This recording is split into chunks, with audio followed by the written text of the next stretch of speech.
이 자리에 나와 예배한 우리 모든 성도님들이 하나님의 질서 안에서 하나님의 사랑을 더욱더 풍성하게 체험하고 경험하시기를 주님의 이름으로 축원합니다. 아멘. 제가 지난번에 고린도전서 13장 교만하지 아니하며까지 말씀을 드리고 오늘 무례하지 아니하며라는 말씀으로 연결해서 옵니다. 뜸 들이는 거 아세요? 뜸? 밥할 때 밥은 뜸이 중요하죠. 뜸을 잘 들여야지 밥이 맛있습니다. 동신교회 있을 때 권성수 목사님이 우리 부교육자들을 늘 교육하시면서 야단치실 때 했던 얘기가 생쌀 먹이지 마, 생쌀 먹이지 마 이렇게 얘기를 하셨어요. 그러니까 성도들에게 생쌀 먹이지 마라고.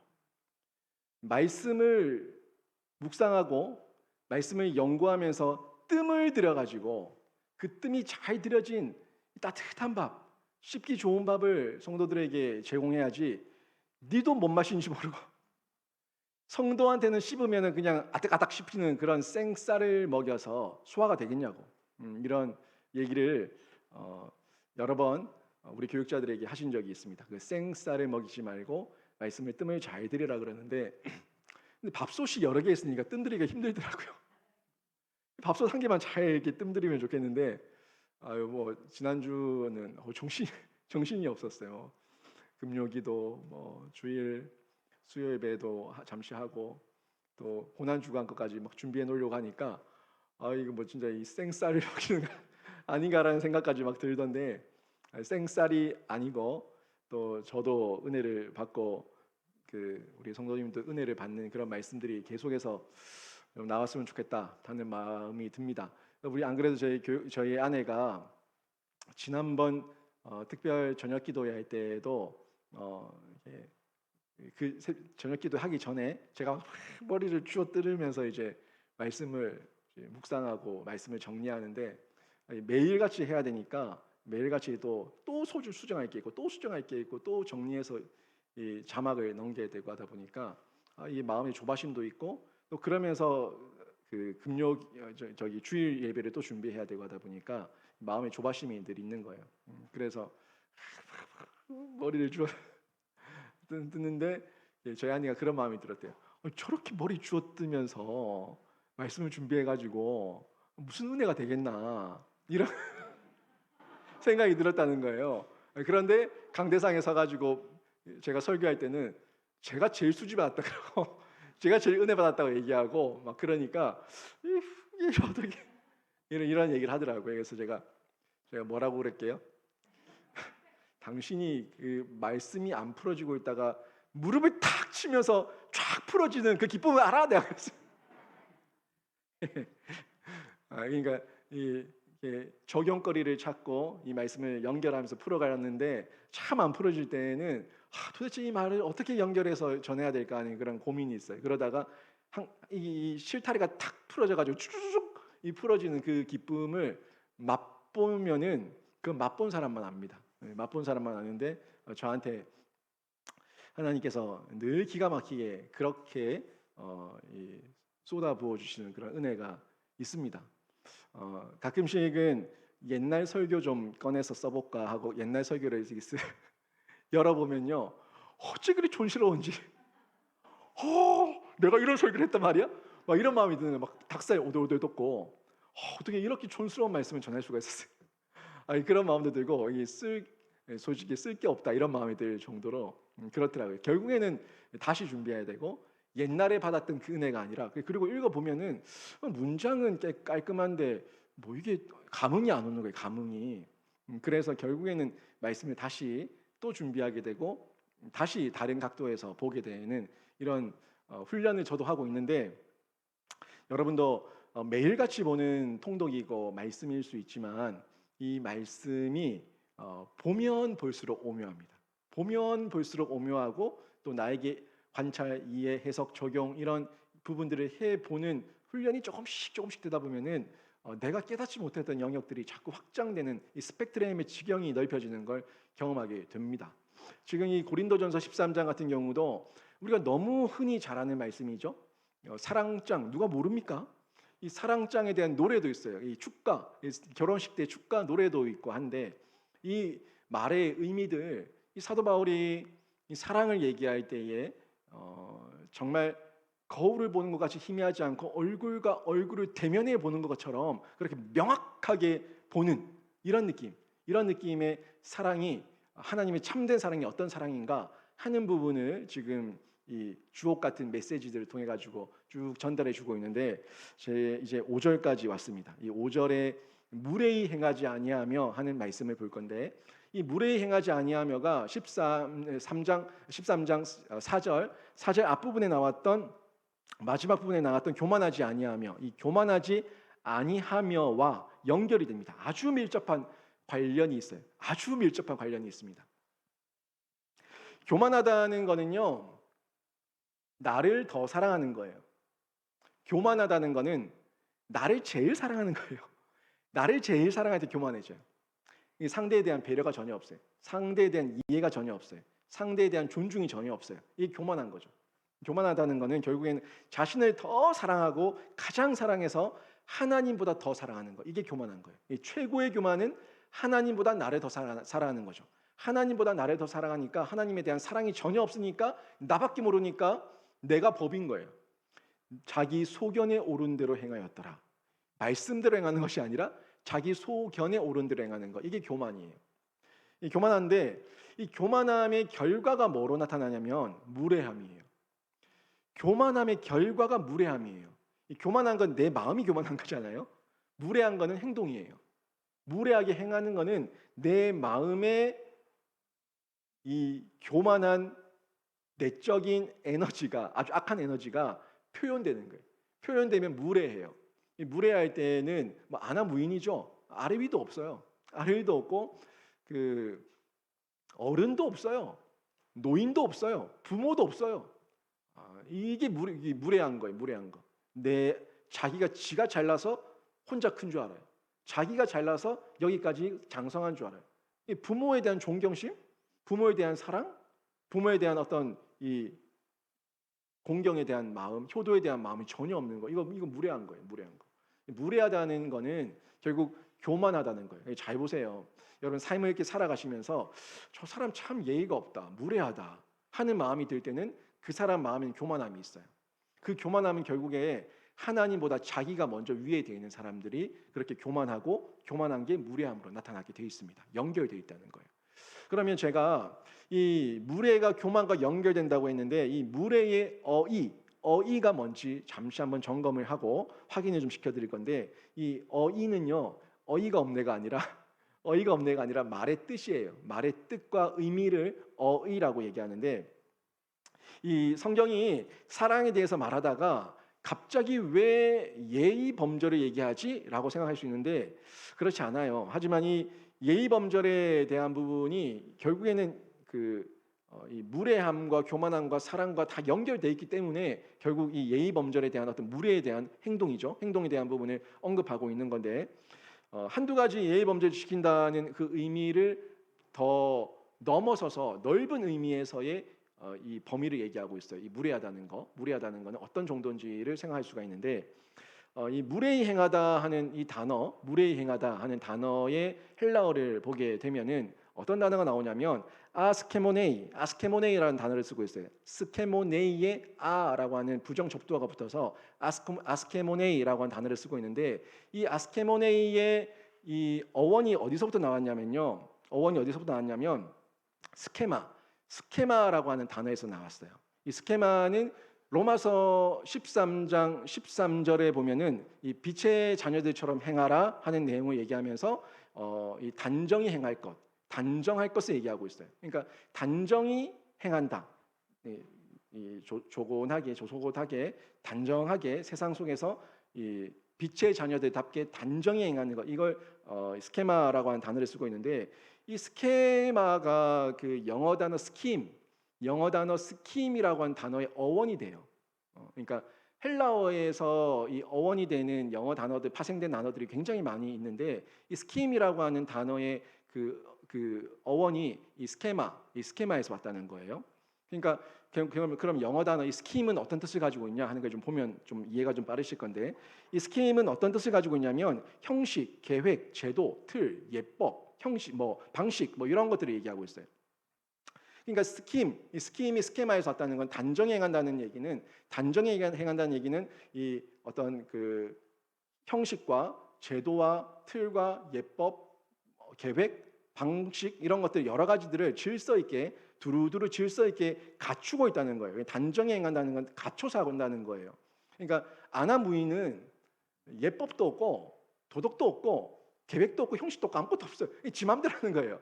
지 맘대로 하는 게 아나무인입니다. 근데 단정히 행한다는 것은 이 여러 가지의 틀을 유지하면서 지키고 있다는 거고, 그래서 이 스케마라고 하는 단어에 이 접두어 부정 접두어 아가 붙어가지고 아스케모네이라고 하는 이 단어가 된 거는 결국에는 스케마가 없이 행동한다, 단정하지 않게 행동하고 예의 없이 행동하고 그 다음에 예법 없고 방식 없고 제도 없고 계획 없이 지 맘대로 행동하는 것, 이런 부분이 이 아스케모네이라고 하는 단어에 무례히 행한다는 단어에 내포되어 있는 의미다 하는 부분을 저희가 확인할 수가 있습니다. 결국 사랑은요, 규모, 예법, 도리, 규범에 어긋나지 않게 행동한다는 거예요. 사랑하면은 더 예의를 갖춘다는 거예요.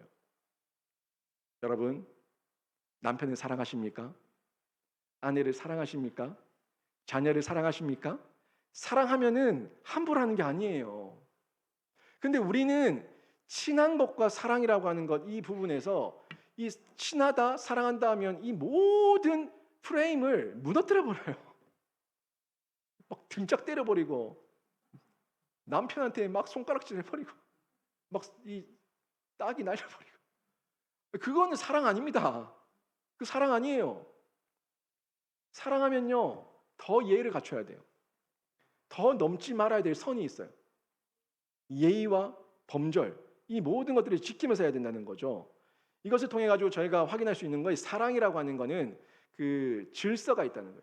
사랑의 질서가 있다는 거예요. 하나님께서 정해놓으신 그 사랑 안에는 질서가 있다는 것을 확인할 수가 있는데, 사랑하기에 함부로 대할 수 없습니다. 부부관계도 마찬가지고요, 연인관계도 마찬가지고, 그리고 자녀관계도 마찬가지입니다. 사랑하기 때문에 질서를 갖춰야 돼요. 부모가 자녀를 향해서 질서를 넘어섰을 때, 지금은 아이가 어리기 때문에 당하고 있죠. 나중에 이 아이가 크면요, 그 부모가 예의 없이 했었던 이 질서를 아이가 그대로 부모한테 합니다. 무서운 얘기예요. 무서운 얘기예요. 아니, 아이는 부모한테 지킬 예의가 있고 부모는 아이한테 지킬 예의가 없어요? 아이가 뭐 내 물건이에요? 내 소유예요? 내 마음대로 하는 뭐 어떤 소지품입니까? 아이한테도 지켜야 될 예의가 있다고요. 넘지 말아야 될 선이 있고 하지 말아야 될 말이 있어요. 이런 걸 우리가 넘어서서 함부로 했을 때 이 아이가 지금은 힘이 없어서 위축되어 있고 주눅들어 있지만 나중에 부모보다 더 힘이 세지고 경제력을 가지게 되면은 부모한테 고스란히 갚는다고요. 그거를 걔네들도 이게 나쁘다는 걸 모르고 그냥 받은 대로 하는 거예요. 그게 자기가 봐봤던 이게 사랑인가 보지 뭐. 이게 예인가 보지 뭐. 그렇게 생각하는 거예요. 엄마도 나를 사랑한다는 이유 때문에 그렇게 함부로 했으니까 나도 엄마를 사랑하니까 그렇게 함부로 한다. 이렇게 생각하는 거예요. 굉장히 무서운 얘기죠. 하나님의 법은요, 하나님의 사랑은 그렇지 않습니다. 질서가 있고 넘지 않는 선이 있어요.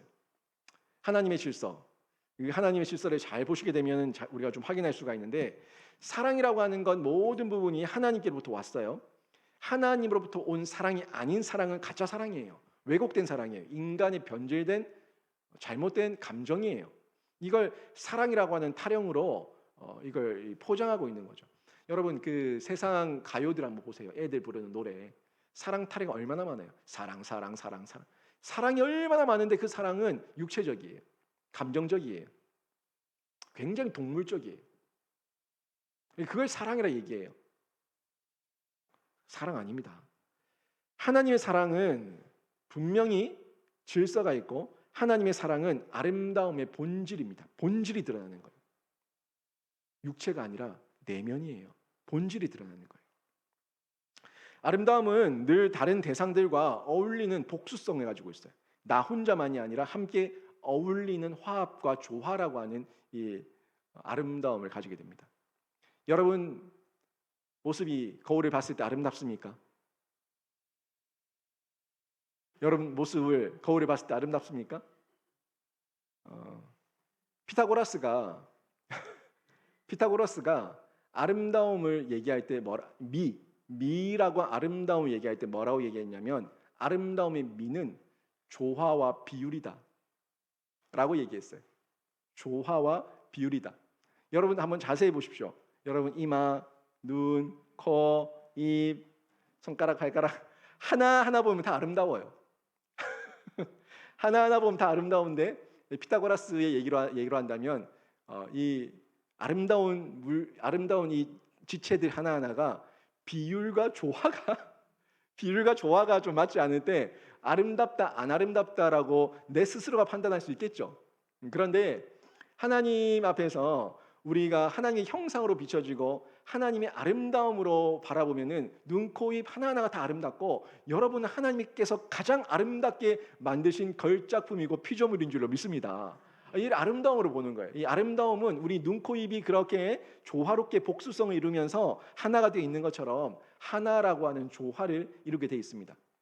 한 분 한 분 성도들을 만나보면 너무너무 귀해요. 너무너무 아름다워요. 너무너무 사랑스러워요. 너무너무 그분들마다 신앙의 순수함을 가지고 있어요. 근데 이 순수한 이 성도들 간에 만났을 때 트러블이 생기기도 하고 다툼이 생기기도 하는데 이 문제에 있어 가지고 우리가 가장 주의 깊게 봐야 될 거는 복수성이라고 하는 이 우리의 하나됨의 조화가 하나님 안에서 하나님의 사랑의 틀 안에서 만들어져야지 복수성을 이룰 수 있구나 하는 것을 경험하시고 생각하셔야 됩니다. 한 분 한 분 다 귀하다니까요. 근데 그렇게 만났을 때 우리의 복수성, 이 어울림이 있어야 된다는 겁니다. 밤하늘에 하늘이 맑고 청정 지역에 가서 밤하늘을 바라보면은 얼마나 그 별들이 많아요. 별들이 막 쏟아질 것 같아요.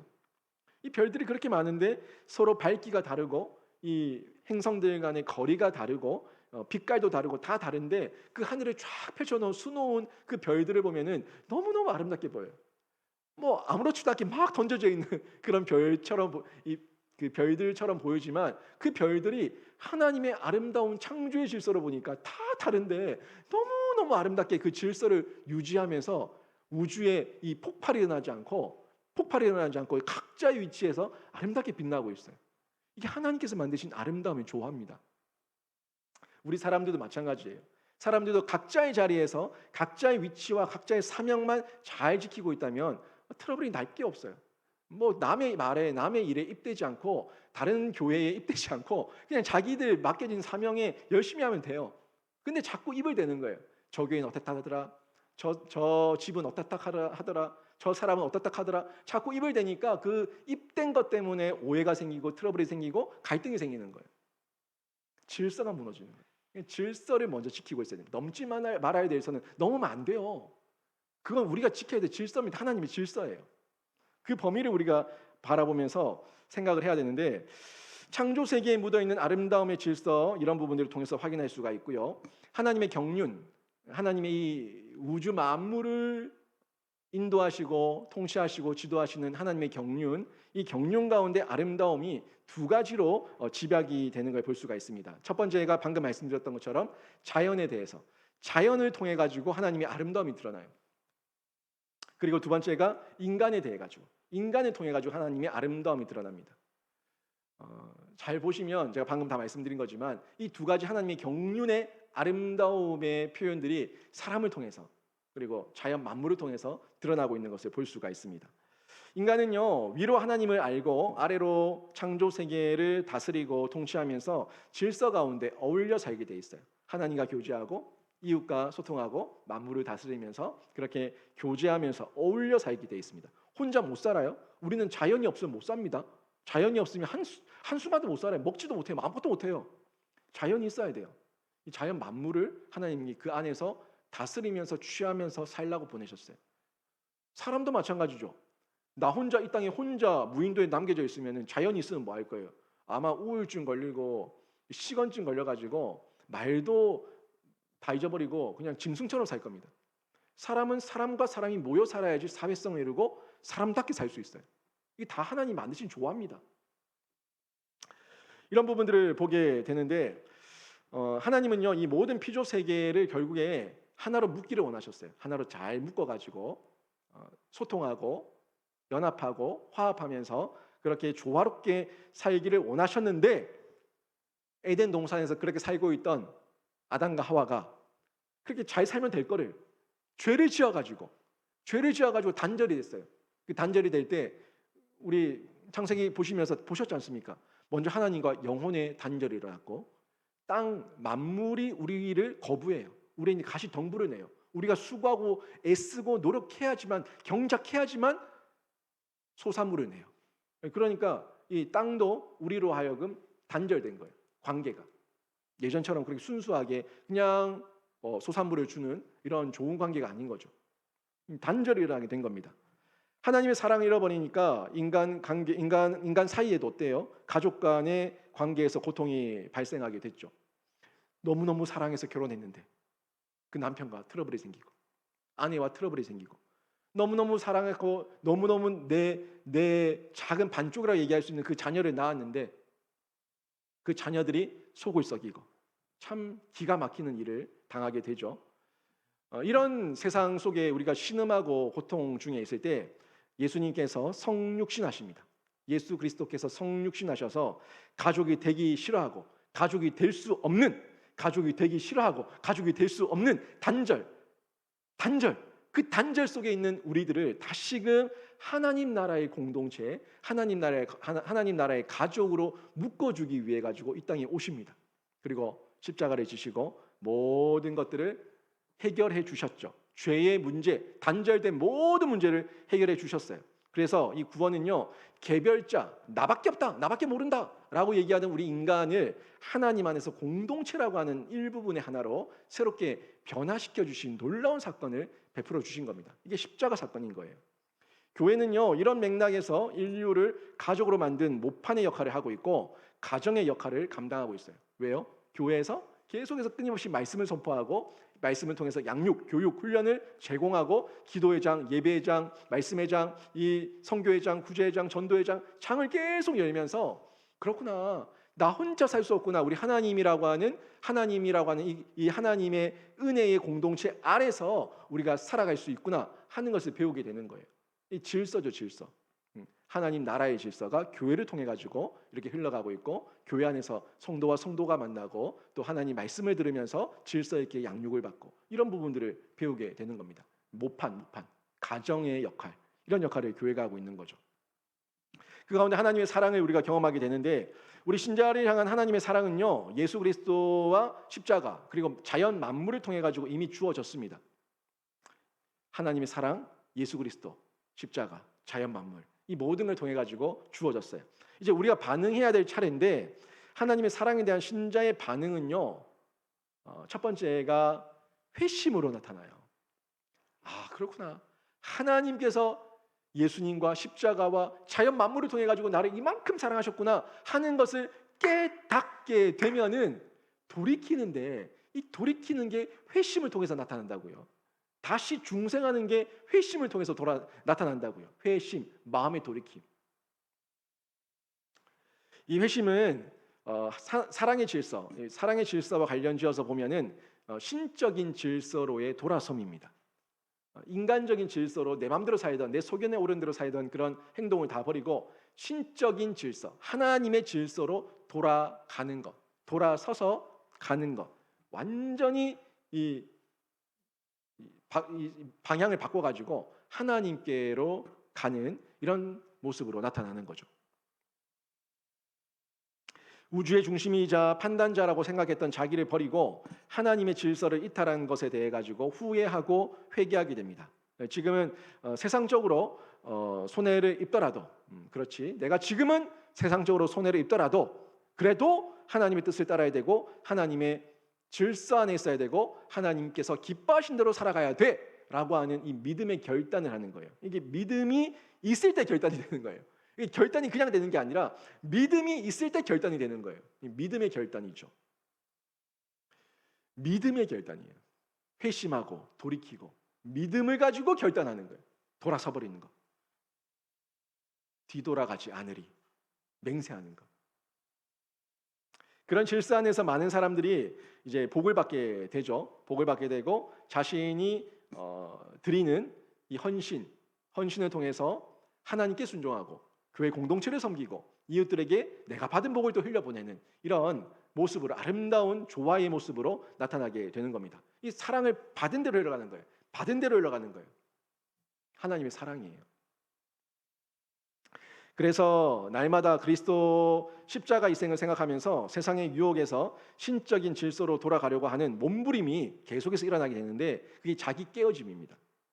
박살이 나야 된다고 했지 않습니까? 그 자기 깨어짐은요, 세상 유혹을 버리고 신적인 질서에 내가 살겠다, 신적인 질서에 맞게끔 살아내겠다 하는 이 몸부림, 이게 자기 깨어짐입니다. 반면에 질서를 무시하고 무례히 행하는 사람들은요, 성도 되기를 포기합니다. 이 성도는 거룩한 길을 가는 사람들이에요. 성도. 거룩한 길을 가는 사람들인데, 그 도를 따르는 사람들인데 내 마음대로 살겠다는 것은 거룩한 길이 아니죠. 악한 길이에요. 악한 길을 가게 되니까 결국에는 무례히 행할 수밖에 없고 내 삶 가운데 회심의 열매, 회개에 합당한 열매, 하나님께서 주신 사랑의 열매 나타나지 않아요. 성령의 열매가 없어요. 오래 참으시는 그 하나님께서는 이런 자들에게 정확하게 심판의 대가를 셈하실 겁니다. 이 하나님 질서 안에 있거든요. 질서. 저희가 지금 그 질서를 다 모를 뿐이지만 하나님의 질서는 이렇게 하나하나 정리되어 있고 하나님께서는 하나님의 경륜과 통치 가운데 실천하고 있는 것을 저희가 볼 수가 있습니다. 그 가운데 하나님을 만나고 사랑하게 되면은 이제 그 질서를 사랑하게 돼요. 하나님의 질서예요. 그 질서를 사랑하게 됩니다. 처음에는 마지못해서 끌려가다가 나중에는 그 질서를 사랑하게 되는 거예요. 그렇다. 이 질서가 있어야지 내가 보호를 받을 수 있구나. 이 질서가 있어야지 우리 공동체가 보호가 되구나. 이 질서가 있어야지 우리 가족 관계가 보호가 되구나 하는 걸 경험할 수가 있습니다. 한번 잘 생각해 보세요. 제가 여러분 삶의 어떤 구체적인 내용들은 다 모르지만 여러분 부부 관계나 자녀들과의 관계나 또 여러분의 부모님 세대와의 관계나 이런 여러 가지 관계를 봤을 때 여러분이 그분들에게 무례히 행하고 또 부부간에 무례하고 자녀들 간에 무례하고 자녀가 부모에게 무례한 그런 모습들이 있다면 이 무례함이 어디서부터 시작됐는가를 한번 생각해 보세요. 질서가 무너졌을 때입니다. 벌써 부모가 대물림이죠. 부모가 자녀에게 지켜야 될 그 질서를 넘어섰을 때 자녀가 상처를 받고 자녀 또한 이걸 응어리진 마음으로 풀어지지 않으면 예수의 사랑으로 덮여지지 않고 예수의 보혈로 풀어지지 않고 덮여지지 않으면은 이게 결국에는 똑같이 나타나는 거예요. 그 표현이 지금은 뭐예요? 그 오물통에 물이 가득 차 있으면은 오물이 다 깔아앉아 가지고 위에서 보면 뭐 깨끗하네, 뭐 아무 문제 없네라는 것처럼 보여지지만 사건이 하나 빵 터져가지고 요동침이 있어가지고 묵 흔들어 놓으면요 밑에 찌꺼기 다 올라와요. 막 오바이트합니다. 다 터져 나옵니다. 막 이 우리 감정이지 않습니까? 가만히 냅뒀는데 승질내는 사람은 그 이상한 사람이에요. 그 정신병원 가야 돼요. 가만히 냅두면 아무도 화 안 내요. 가만히 냅두면은 아무도 화 안 내요. 근데 누가 건드렸다고 하더라도 이 속의 것들이 제거되고 나면요 막 뒤집어질 게 없잖아요. 그 부분을 하나님의 질서와 하나님의 사랑 안에서 이 부분을 정화하고 깨끗하게 하고 또 처음부터 그런 찌꺼기가 쌓이지 않게끔 질서를 지키는 프레임을 만들어야 되는 거, 이게 우리가 해야 될 역할인 겁니다. 그런 면에서 이 사랑이라고 하는 건 굉장히 중요한 부분이죠. 이 사랑과 겸손은 그 다른 이와 어울리는 아름다움을 만들고 싶어 합니다. 사랑하고 겸손하게 되면은, 사랑해서 겸손한 자세를 가지게 되고 질서를 갖추게 되면은 다른 사람들과 어울리는 아름다움. 아름답다는 거는 혼자 있을 때 아름답지 않습니다. 눈만 딱 그려놓고 눈만, 이게 아름다워요? 이게 아름다워요? 조화가 맞아야지 아름다운 거예요. 사람 혼자 저기 광야에 세워놓고 아름다워요? 조화가 있어야지 아름다운 거예요. 모든 걸 조화합니다. 조화가 될 때에 아름다운 거예요. 우리 영신교회가 아름다운 교회가 되기를 원합니까? 그 아름다움은 성도 간의 조화입니다. 하나님과의 조화, 성령과의 조화, 예수님과의 조화, 말씀과의 조화, 성도 간의 조화, 이 조화가 잘 만들어져 있을 때 아름다운 교회가 되는 거예요. 지금 이 어울리는 아름다움을 만들고 싶어 하는 이 마음이 있다는 거는 사랑이 있다는 거고, 내가 이 아름다움을 위해서라면 내가 좀 더 겸손하게 희생하고 손해 보겠다는 이런 헌신된 마음이 있는 겁니다. 근데 이 헌신된 마음이 없고 사랑하는 마음이 없을 때에 그 자기 고집만 얘기하고, 내가 왜 손해 봐야 돼? 내가 왜 더 해야 돼? 이러면서 저 사람은 왜 안 해? 라고 얘기하면서 모든 게 불평과 불만이 되는 거죠. 이런 부분은 우리들이 살아오면서 여러 모양으로 많이 경험해 보지 않았습니까? 여러 모양으로. 항상 그래요, 사람이. 나 혼자 하는 것 같고, 나만 맨날 하는 것 같고, 나만 손해 보는 것 같고 이런 마음이 들면은 항상 나오는 게, 저 사람은 뭐해? 저 사람은 왜 맨날 저러고 있어? 왜 얘기 안 해? 막 이런 마음, 막 불평이 나오게 돼 있어요. 교만은 결국에 하나님의 질서보다 자기 질서를 옳게 여기고 관계를 단절시키게 되어 있습니다. 교만, 나만 사랑하고 나만 옳다고 얘기하는 이 교만은 무례하게 행하게 된다고 얘기했고, 결국 관계를 단절시킬 수밖에 없다고요. 복음 안에서 자유를 구실로 해서 질서를 어지럽히는 것은요, 사랑이나 인격과 절대 같이 있지 못합니다. 복음이라 말하는데, 사랑이라고 말하는데, 자유라고 하는 이름을 가지고, 인권이라는 이름을 가지고 질서를 무너뜨리는 거, 그거는요 절대 사랑과 진짜 자유와 인격과 양립할 수 없다고요. 이거는 이 교만한 거예요. 무례한 거예요. 그건 방종이고 교만입니다. 방종이에요. 지금 우리 대한민국과 이 세계 가운데 보면은 이 성소수자들이라고 얘기하는 사람들이 자기 성적 결정권의 자유다, 내 인권이고 내 인격이고 내가 결정한다. 이건 방종이에요. 이건 자유도 아니고 인격도 아니고 아무것도 아니에요. 그걸 또 그래, 맞다, 네 말이 맞다 하는 거, 이거 사랑도 아니에요. 이건 방종이고 교만이고 같이 죽자는 거예요.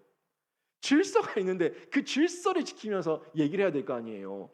남자가 여자가 태어나면은 남자인지 뻔히 보이고 여자인지 뻔히 보이는데, 네 성은 네가 결정하라 해서 아이의 성에다가 비워둬요.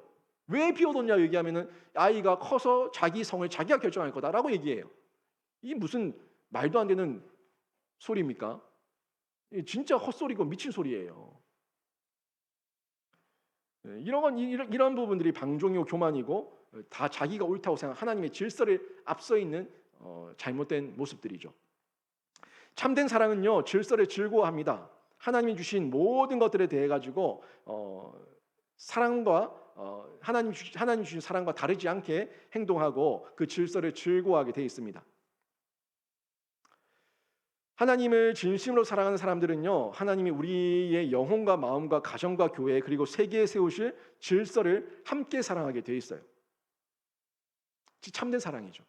하나님을 진짜 사랑하면 교회를 통해 세우신 질서, 가정을 통해서 세우신 질서, 나라와 민족을 위해서 세우신 질서, 이 질서를 넘어서지 않는다고. 그 질서까지 흔들면서 자기의 주장을 옳다고 얘기할 수 없다고요. 질서 아래서의 발언이에요. 질서 아래서의 자기 생각과 또 표현과 이 요구를 얘기할 수 있는 거예요. 그 정도의 자유예요. 질서 아래서의 자유예요. 이런 부분들을, 질서를 다 무너뜨리려고 하는 이런 파괴적인 모습들은 절대 하나님의 사랑이 아닌 거죠. 한 사람이 회개하고 그분의 질서로 돌아왔을 때 그 사람의 마음을 가득 채우는 아주 빛나는 아름다움, 이 아름다움은요, 하나님의 아름다움이에요.